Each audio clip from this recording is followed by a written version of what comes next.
জাতীয় ঐক্য আমাদের শক্তি, বিভাজন আমাদের দুর্বলতা। নির্বাচনে বিপুল জয়ের পরই সাংবাদিক বৈঠক করে ঐক্যের বার্তা দিয়েছেন বাংলাদেশের হবু প্রধানমন্ত্রী তারেক রহমান।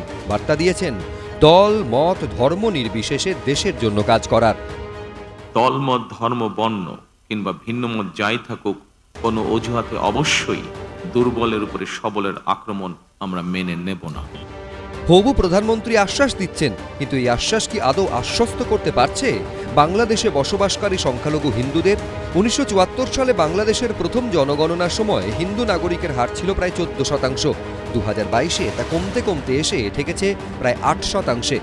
এখন প্রশ্ন হচ্ছে, তারেক রহমান সরকারের আমলে সে দেশে কি হিন্দুদের আচ্ছে দিন ফিরবে? আগামী মঙ্গলবার ত্রয়োদশ জাতীয় সংসদ নির্বাচনের পরে উনি শপথ গ্রহণ করতে যাচ্ছে। আমাদের একটা দাবি থাকবে, অতীতে যে অপরাধগুলো হয়েছে, সনাতনী সম্প্রদায়ের উপর যে নির্যাতনগুলো হয়েছে তার সুষ্ঠু বিচার হোক। এবং 5 তারিখের পরবর্তীতে, আপনারা জানেন 5 তারিখের পরবর্তীতে যে পরিমাণে বাংলাদেশের বিভিন্ন জায়গায়, প্রত্যেকটা জেলাতে, প্রত্যেকটা উপজেলাতে, বিভাগীয় পর্যায়ে বিভিন্ন জায়গায় যে আমাদের সনাতনী সম্প্রদায়ের ঘর বাড়ি দোকানপাট বিভিন্ন জায়গায় যে আক্রমণ হয়েছে, তার এখন পর্যন্ত কোনো সুষ্ঠু বিচার হয় নাই। রবিবার শিবরাত্রির দিন বাংলাদেশের ঢাকেশ্বরী মন্দিরে পৌঁছে গেছিল এবিপি আনন্দ। সেখানে এদিন সকাল থেকেই ছিল পুণ্যার্থীদের ভিড়। দিনভর চলে পুজো পাঠ, প্রার্থনা, আরতি। আর তার ফাঁকেই এবিপি আনন্দর ক্যামেরার সামনে নতুন সরকারের কাছ থেকে তাদের প্রত্যাশার কথা তুলে ধরলেন পুণ্যার্থীরা। তারেক রহমান মঙ্গলবার শপথ নেবেন প্রধানমন্ত্রীর জন্য, এবং তার আগে এই মুহূর্তে আমরা ঢাকেশ্বরী মন্দিরে রয়েছি এবং এখানকার সনাতনী সংস্থার সঙ্গে যারা যুক্ত রয়েছেন, হিন্দু সমাজের জন্য যারা কাজ করছেন, তাদের প্রত্যাশা কি, তাদের থেকে আমরা জেনে নেব তারা কি চাইছেন। এখন শেখ হাসিনা বাংলাদেশ ছাড়ার পর থেকে হিন্দু হত্যা থেকে শুরু করে হিন্দুদের ওপর অত্যাচার, চিন্ময় কৃষ্ণদাসের গ্রেফতারি বারবার শিরোনামে উঠে এসেছে। শুধু তাই নয়, ইউনুস জমানায় ভারতের সঙ্গে যেমন দূরত্ব বেড়েছে বাংলাদেশের, তেমনি সখ্য বেড়েছে পাকিস্তানের সঙ্গে। পরিবর্তনের পদ্মাপারে সেই ছবিটা বদলাবে তো? আশায় বুক বাঁধছেন বাংলাদেশের বিভিন্ন সনাতনী প্রতিষ্ঠানের সদস্যরা। বাংলাদেশ সচেতন সনাতনী নাগরিক সংগঠনের পক্ষ থেকে সংখ্যালঘু নির্যাতনের বিচারের জন্য নিরপেক্ষ তদন্ত কমিশন গঠন, দোষীদের দ্রুত উপযুক্ত শাস্তি, ক্ষতিগ্রস্তদের আর্থিক সাহায্য ও পুনর্বাসনের ব্যবস্থা সহ 8 দফা দাবি জানানো হয়েছে।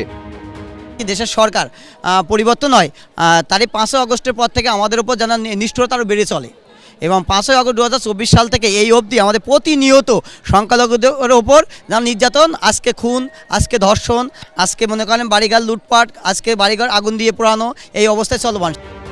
ঢাকার রমনাকালী মন্দিরে ওই দিন দেখা গেল পুজো অর্চনার ছবি।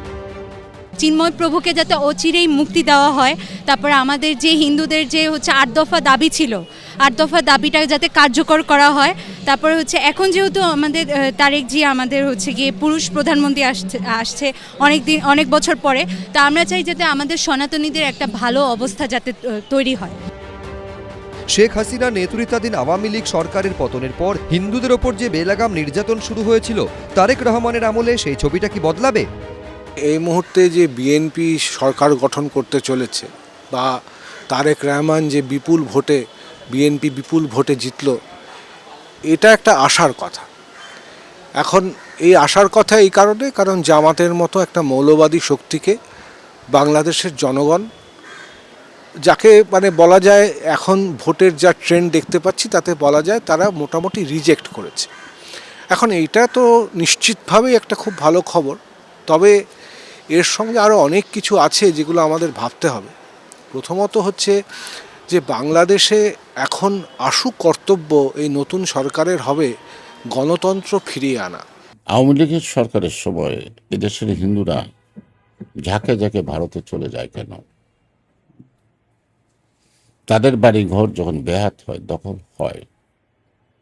তখন ভারত সরকার কি কনসার্ন হয়, তাদের পাশে দাঁড়ায়?